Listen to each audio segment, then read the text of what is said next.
आहे असं म्हटलं जातं की prevention is better than cure.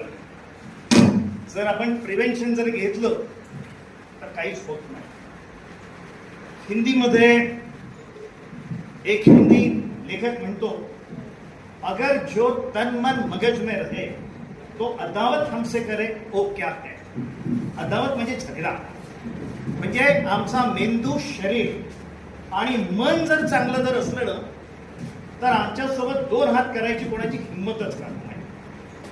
म्हणून देशमुख सरांनी छत्रपती शिवाजी महाराजांचं नाव घेतलं. आम्ही आमच्या पोरींना, आम्ही आमच्या महिलांना असं सक्षम करू की त्यांच्या वाटी जायचं कोणी हिंमती करणार. हे 5व्या वर्गापासून आम्ही केलं पाहिजे. हे केवळ एकट्या मोहन गुजरकर सरांचं काम नाहीये, हे प्रत्येक शिक्षकाचं काम आहे. मला बऱ्याच ठिकाणी लोक बोलवतात आणि बऱ्याच ठिकाणी जेव्हा मला बोलवतात ते म्हणतात, सर आजची तरुण पिढी बिघडलेली आहे, वाया गेलेली आहे, बेशिस्त आहे. मी त्यांना त्या ठिकाणी म्हणतो, आमची तरुण पिढी वाया गेली नाही, आमची तरुण पिढी बेशिस्त नाही, आमची तरुण पिढी इनडिसिप्लिन पण नाही. त्यांना गाईड करणारा जर व्यवस्थित असेल, त्यांना डायरेक्शन देणारा जर व्यवस्थित असेल तर आमची तरुण पिढी अफलातून काम करू शकते. आणि त्यामुळे आज जे आपण सामाजिक वातावरण पाहतोय, त्या सामाजिक वातावरणाला जर तोंड द्यायचं असेल तर आम्ही सक्षम झालो पाहिजे. आम्ही खाली मान घालून जर जगलो, आम्ही जर कमजोरपणाने जर जगलो तर आमच्या मुलीला कोणी हात लावेल. माझ्या एनसीसी कॅडेटला कोणी हात लावायची हिंमत करत नाही, कारण आम्ही त्यांना तसं सक्षम बनवलेलं आहे. आज तुम्ही आधुनिक भारताच्या तरुणी आहात, आधुनिक भारताच्या महिला आहात. छत्रपती शिवाजी महाराजांची भूमी आहे, राणी लक्ष्मीबाईची भूमी आहे, राणी अहिल्याबाईची भूमी आहे. आणि ज्या भूमीमध्ये किरण बेदी सारखी पोलीस अधिकाऱ्यांनी पंतप्रधानांची कार सुद्धा क्रेननी उचलली होती, ती हिंमत दाखवणारी तरुणी, ती हिंमत दाखवणारी महिला या भूमीमध्ये जन्म घेतलेली आहे. याचा अर्थ असा, आम्ही स्वतःला सक्षम समजलं पाहिजे. आणि त्या दृष्टीने जर आम्ही पाऊल जर टाकलं तर मला नाही वाटत की कोणी अशा पद्धतीची हिंमत करेल.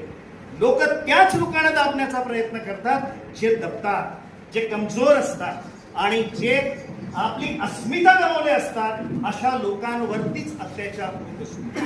आणि म्हणून आम्ही आमच्या बहिणींना सुरक्षित जर करायचं असेल तर त्यांना ट्रेनिंग दिलं पाहिजे, त्यांना शिकवलं पाहिजे, त्यांना सांगितलं पाहिजे. आणि असं जर झालं तर काहीच होणार नाही. विलियम शेक्सपियर म्हणतो, if wealth is lost nothing is lost, if health is lost something is lost, if character is lost everything is lost. जर समजा आमची संपत्ती जर गमावली असेल, काहीच गमावलं नाही, पुन्हा कमवता येईल, कारण ईश्वराने आम्हाला 2 हात दिलेली आहे.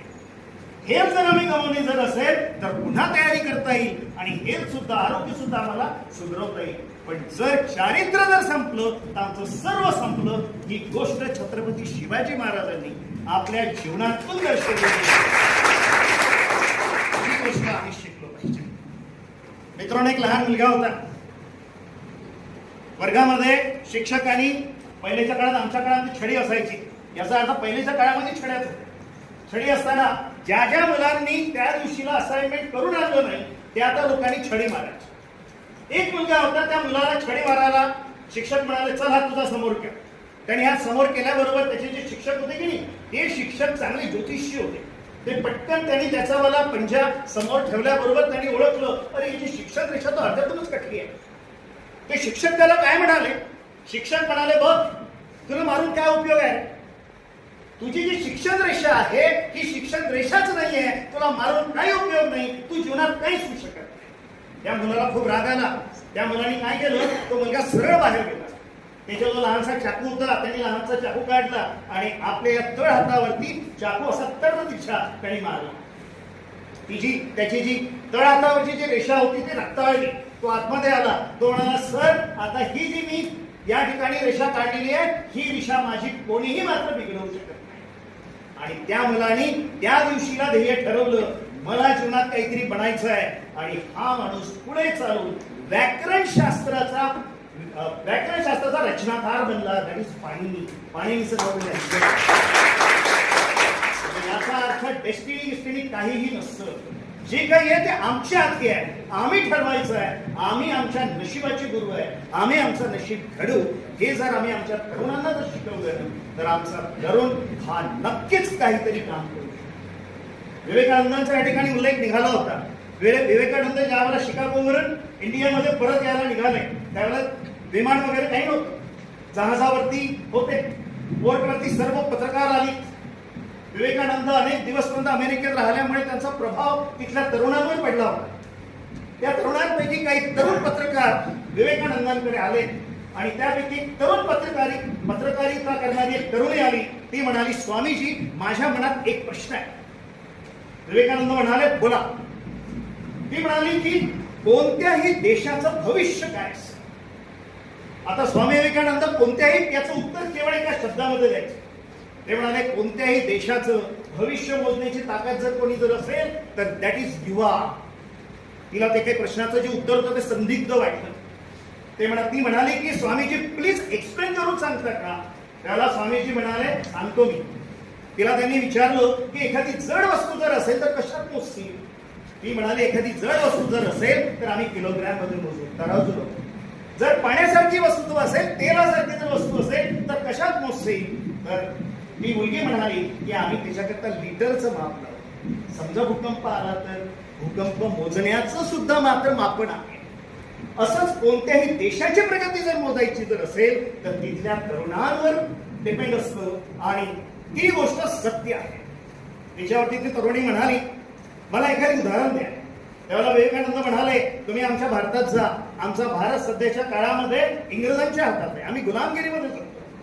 पण तुम्ही कोणत्याही चौरस्त्यावर जा आणि चौरस्त्यावर असणारा एखादी पानटपरी असेल, चाय टपरी असेल, त्या ठिकाणी असलेले जे तरुण असतील त्याच्या आजूबाजूला गोळा झालेली त्या तरुणांजवळ जा आणि त्यांना एक प्रश्न विचार की देशाचं भविष्य कोण आहे? ती तरुणी म्हणाली, मी तर इंग्लंडमध्ये आहे, मी तर अमेरिकेमध्ये आहे, मी मात्र भारतात जाऊ शकत नाही, प्लीज आपणच सांगा. विवेकानंद म्हणाले, तुम्ही भारतातल्या कोणत्याही कानाकोपऱ्यात जा. साधारणपणे आपल्या इकडची जी लोक आहेत ही पान टपरीवर किंवा चाय टपरीवरती एकत्र असतात मुलं. आता मुली पण येऊ लागलेल्या आहेत आणि त्यांना तुम्ही प्रश्न विचारा की तुझ्या ओठावरचं पहिलं आवडतं गीत. बऱ्याचदा आपण घरी असताना जे गाणं आपल्याला आवडतं ते आपण गुणगुणत असतो. ती म्हणाली, मला तर माहित नाही, स्वामीजी प्लीज सांगा. ते म्हणाले, जर तुम्ही एखाद्या पानटपरीवर गेले, तिथल्या एखाद्या टोळक्यापैकी एखाद्या तरुणाला विचारलं की बाबा तुझ्या ओठावरचं पहिलं गीत काय आहे, तर तो मुलगा सांगेल एखादी देशभक्तीपर गीत. आणि आज सध्या आमच्या भारतातल्या प्रत्येक तरुणाच्या ओठावरती हे गीत आहे, सरफरोशी की तमन्ना अब हमारे दिल में है, देखना है जोर कितना बाजुए कातिल में है. ते म्हणाले, याचा अर्थ असा, येणाऱ्या 20 वर्षात भारत स्वतंत्र होणार आहे. म्हणजे ज्या देशामध्ये तरुण देशभक्तीने प्रेरित झालेला आहे, देशाकरता मी काहीतरी करणार आहे, मी चारित्र्य संपन्न विद्यार्थी राहणार आहे, चारित्र्य संपन्न मी युवा राहिलाय, तो देश जास्त काळ गुलामीत राहू शकत नाही. याचा अर्थ असा की प्रत्येक देशाचा भविष्य जर कोणी जर असेल तर दॅट इज युथ. आपण सर्व युथ आहात, हे चॅलेंज आपण स्वीकारलं पाहिजे. अशा कशा आमच्या बहिणींवर कोणी हात घालायचा प्रयत्न करते, असं कसं कोणी कोणाला मात्र एखादी मेसेज फॉरवर्ड करते. जर असं जर असेल तर आम्ही कुठलं पाहिजे. इव्हन मी महिलांना पण सांगू इच्छेल, मुलींना पण सांगू इच्छेल, अशा प्रकारे जर कोणी प्राध्यापक असेल, शिक्षक असेल, त्यांना त्वरित पनिश करा. मी माझं उदाहरण सांगतो. मी ज्यावेळेला होमगार्डचा डिस्ट्रिक्ट कमांडंट होतो त्यावेळेला माझी सवय आहे, तसं मी विद्यार्थ्यांमध्ये मिसळतो. मी विद्यार्थ्यांना माझ्या मैत्रिणी, माझे मित्र समजतो. तसंच होमगार्डमध्ये माझ्या 3000 महिला, 3000 पुरुष महिला होत्या. त्याच्यामध्ये 1200 महिला होत्या पूर्ण जिल्ह्यात. त्यांच्यापैकी काही लोक माझ्याकडे आले, त्यांना वाटलं की साहेब चांगले आहेत, आपण साहेबांना आपली समस्या सांगितली पाहिजे. तुम्हाला माहित असेल, प्रत्येक पोलीस स्टेशनमध्ये पोलिसांसोबत आमच्या होमगार्ड महिला पण काम करतात. तर या होमगार्ड महिला कशा असतात की त्यांना फक्त एका दिवसाची रोजी मिळत असते, या पण परमनंट. आणि परमनंट असल्यामुळे हे जे पोलीस बांधव आहे, ही पोलीस बांधव त्याचा फायदा घेत होते. मी पहिलेच तुम्हाला सांगितलं, लोक तुमचा फायदा केव्हा घेतात, जेव्हा तुम्ही कमजोर करता. आणि त्यांना सांगायचं ठीक आहे, रात्री 12 वाजेमध्ये ड्युटी झाली का चल माझ्या गाडी. आता पोलीस बांधव हा आमचा सहकारी असतो. त्या होमगार्डच्या महिलेजवळ गाडी नसतं किंवा तिच्याजवळ काही सोय नसतं, ती हिच्या गाडीवर जातं आणि नको तसा प्रसंग तिला आपल्या आयुष्यामध्ये आकर्षित करून त्या मुलीला किंवा त्या महिलेला हे करतात. अशा प्रकारचे 78 गुन्हे होते. त्यावेळेला एसपी होते, एसपी माझे चांगले मित्र होते. होमगार्ड कमांडंट हा सिनियर एसपी असतो, एसपी पेक्षा मोठा असतो नाही.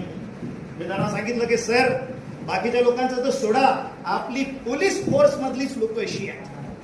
त्यांना फार राग आला, ते म्हणाले ठीक आहे, आपण ही गोष्ट मीडियामध्ये तर नाही जाऊ देऊ, पण आपण आपल्या लेव्हलला मात्र यांना पनिश करतो. आणि आम्ही या 78 पोलीस आणि पोलीस अधिकाऱ्यांवरती FIR नोंदवली, त्यांना पनिश केलं. त्याच्यातला आपला एक देवळीचा पोलीस स्टेशनचा ठाणेदार पण होता आणि त्याला त्या ठाणेदार पदावरून आम्ही असिस्टंट सब इन्स्पेक्टर पण बनवलं होतं. मी नाव सांगत नाही, कारण आमची पोलीस विभागाची ती प्रतिमा त्यावेळी डागाळली जातो. याचा अर्थ असा, जर तुम्ही पुढे जर आले, जर तुमच्यापैकी पुढे येऊन जर मात्र त्याला वाचा जर फोडली, तर समाजामध्ये होणाऱ्या ज्या घटना आहेत त्या घटना होणार नाही. याकरता तरुण तरुणींनी सज्ज राहावं, आपण पुढे यावं. आणि म्हणून सर्वात शेवटी मला सांगावं असं वाटतं, विवेकानंदांच्याच वाक्यात ते म्हणतात, youth are builder, youth are architect of this nation and society. युवा आपल्या राष्ट्राचा निर्माता आहे, युवा आपल्या राष्ट्राचा शिल्पकार आहे. जर तो निर्माता आणि शिल्पकार जर आपल्याला म्हटलाय, तुम्ही विचार केला पाहिजे, मी खरंच निर्माता आहो का, मी खरंच शिल्पकार आहो का. तर निर्माता म्हणून माझं कर्तव्य मी निवडतो आहे. जेवढी लोक फासावर गेली, जेवढे क्रांतिकारी होऊन गेली, हे सर्व तुमच्या वयाचे. जेवढ्या क्रांतिकारी महिला होऊन गेल्यात, राणी लक्ष्मीबाई सर्व, या सर्व तुमच्या वयाच्या होत्या. याचा अर्थ असा, कोणीही वाकडी नजर ठेवण्याची हिंमत करणार नाही. आणि म्हणून आपण आपलं मन, मगज आणि बुद्धी याला मात्र सशक्त बनवलं पाहिजे. असं जर बनवलं, तशा घटना होणार नाही. जय हिंद.